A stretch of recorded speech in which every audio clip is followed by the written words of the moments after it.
কোনো ওজর ছাড়া, কোনো কারণ ছাড়া ইচ্ছাকৃত ভাবে রোজা ভেঙে ফেলার কথা মাথায়ও আনবেন না। কি বললাম? কোনো কারণ ছাড়া, কোনো ওজর ছাড়া, কোনো অসুস্থতা ছাড়া রোজা ভেঙে ফেলার চিন্তাও মাথায় আনবেন না ইনশাআল্লাহ। মনোযোগ সহকারে একটা হাদিস শুনেন। আল মুস্তাদরাক লিল হাকিমের মধ্যে হাদিসটা আছে, সহিহ ইবনে হিব্বানের মধ্যে আছে। قال رسول الله صلى الله عليه وسلم, নবীজি বলেন, বাইনামা আনা নাইমুন, আমি ঘুমিয়েছিলাম, আতানি রাজুলান,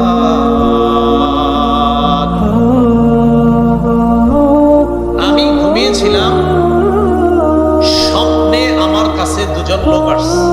স্বপ্নে কয়জন আসছে? এই যারা রোজা ভেঙে ফেলে তাদেরকে আপনারা এই হাদিসটা নিজেরা আজকে মুখস্থ করবেন, আর যারা ওই যে লাল কাপড় টাপড় লাগায় খায় এদেরকে এই হাদিসটা শোনায় দিবেন। পারবেন না ইনশাআল্লাহ? বাংলাটা মুখস্থ রাখতে পারবেন তো? শেষের অংশটা মুখস্থ রাখলে চলবে, শুধু শেষের জায়গাটা মুখস্থ রাখলে চলবে। আমি বলছি মন দিয়ে শুনুন। রাসূলুল্লাহ সাল্লাল্লাহু আলাইহি সাল্লাম বলেন, আমি ঘুমিয়ে আছি, দুই ব্যক্তি আমার কাছে আসছে। আসার পর ফাআখাযা বিদবঈ, আমার বাহু ধরছে, বাহু ধরছে, ধরার পর আমার টাইনা নিয়ে যাইতেছে, স্বপ্নে দেখতেছে নবীজি। সুবহানাল্লাহ। নবীজি বলেন, আমারে নিয়ে যাইতেছে, যাইতে যাইতে দেখলাম ফাআতায়া বি জাবালান ওয়া'রা, আমারে একটা পাহাড়ের কাছে নিয়ে গিয়েছে, আমারে একটা পাহাড়ের কাছে নিয়ে গিয়েছে। ওই দুর্গম পাহাড়, এই দুর্গম পাহাড়ের সামনে গিয়ে আমি দাঁড়ায় রয়েছি। দুর্গম পাহাড়, ওইটার সামনে দাঁড়ায় রয়েছি। নবীজি নিয়ে গেছে কয়জন? দুইজন। এইভাবে মনে করেন দুইজন রাসূলকে এইভাবে দুই বাহুতে ধইরা দুইজন নিয়ে গেছে। আপনি সামনে এলেন, দেখলে সুন্দরী কাছে আইসেন, মানে দুইজন দুই দিক দিয়ে ধরছে, আপনি ধরে নিবেন এইরকম এরকম ধরে নিয়ে গেছে। বুঝছেন সবাই? এরকম। তো আমাকে যখন ওই দুর্গম পাহাড়ের কাছে নিচে আমি দাঁড়ায় রইলাম, ফাকালা, দুইজন আমাকে বললেন, ইসা, এই পাহাড়ের উপর উঠেন। তো আমি জবাব দিলাম, লা উতিকুহু, না না, আমি পারবো না, এই দুর্গম পাহাড়ে, এই পাহাড়ে কে উঠবে? আমি পারবো না। নবীজি বলেন, ওই দুইজন নবীজিকে বললেন, সানুসাহিলুহু লাকা, আপনি টেনশন করেন না, পাহাড়ে ওঠা আমরা দুইজন আপনার জন্য সহজ করে দিব। রাসূলুল্লাহ সাল্লাল্লাহু আলাইহি সাল্লাম বলেন, আমি ঘুমিয়েছিলাম, স্বপ্নে দুই ব্যক্তি আমার কাছে এসেছে, আমার দুই বাহু ধরে আমাকে টেনে নিয়ে গেছে, দুর্গম একটা পাহাড়ের কাছে আনছে। ওই পাহাড়ের কাছে যাওয়ার পর আমি পাহাড়ের সামনে দাঁড়িয়ে রইলাম। আমাকে ওই দুইজন বললেন, আপনি পাহাড়ে ওঠেন। আমি বললাম, আমি উঠতে পারবো না। তারা দুইজন আমাকে বললেন, আমরা এই পাহাড়ে যেন আপনি উঠতে পারেন, এই ওঠাটা আমরা আপনার জন্য সহজ করে দিব, আমরা সাপোর্ট দিব, আপনি উঠেন। রাসূলুল্লাহ সাল্লাল্লাহু আলাইহি সাল্লাম বলেন, ফাসআইতু, আমি পাহাড়ে উঠলাম। পাহাড়ে ওঠার পর আমি দেখলাম, ইদান বিআসওয়াতিন শাদীদা, প্রচন্ড আওয়াজ আমার কানে আসতেছে। কোথায় উঠাই আওয়াজ পাইছে? পাহাড়ের উপরে। রাসূলুল্লাহ সাল্লাল্লাহু আলাইহি সাল্লাম বলেন, হাত্তা ইদা কুনতু ফি সাওয়াইল জাবাল, যখন পাহাড়ের মাঝামাঝি জায়গায়, সমতল জায়গায় গেলাম, সেখানে গিয়ে ইদান বিআসওয়াতিন শাদীদা, প্রচুর আওয়াজ শুনলাম, ভয়ঙ্কর আওয়াজ, চিৎকারের আওয়াজ আমার কানে আসছে। ফাকুলতু মা হাযিহিল আসওয়াত, আমি প্রশ্ন করলাম, এগুলা কিসের আওয়াজ? ওই দুইজন জবাব দেয়, আহলিন নার, এগুলা জাহান্নামীদের চিৎকারের আওয়াজ।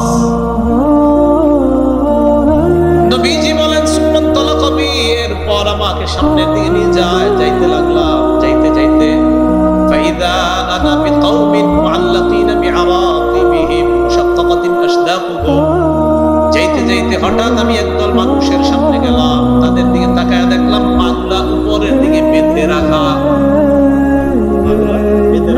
মাথা নিচে। আর কি দেখেন? পা উপরে মাথা নিচে, মুশাক্কাকাতিন আশদাকুহুম, এই দুই পাশের যে দুই গাল, এই দুই গাল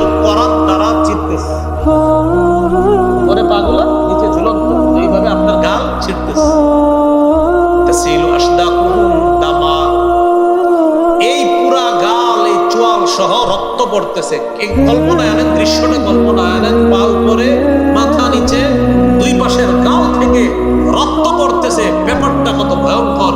রাসূল বলেন, আমি বললাম এগুলা কারা, কার সামনে আমি আসলাম? মান হাউলা?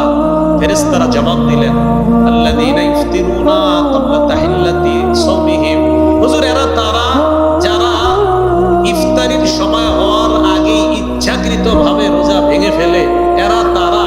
আর যারা রোজা রাখে না তাদের অবস্থা তো আরো ভয়ঙ্কর।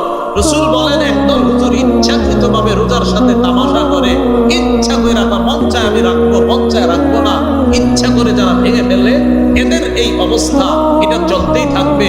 পাগুলো উপরের দিকে দেওয়া, মাথা নিচের দিকে দেওয়া, দুই পাশের গাল বেয়ে বেয়ে রক্ত পড়তেছে। এরা কারা? যারা ইচ্ছাকৃতভাবে রোজা ভেঙে ফেলে।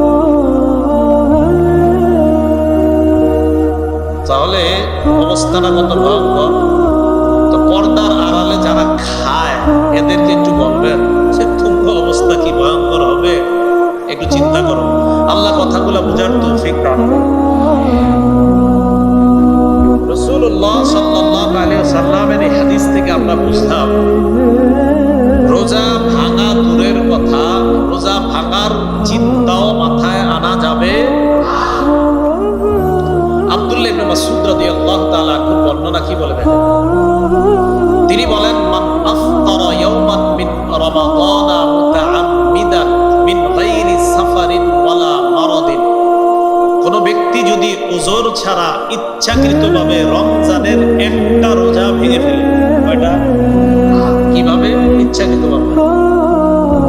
লাম ইয়াকজি আবাদা ওয়া ইন সামাত দাহরা কুল্লা।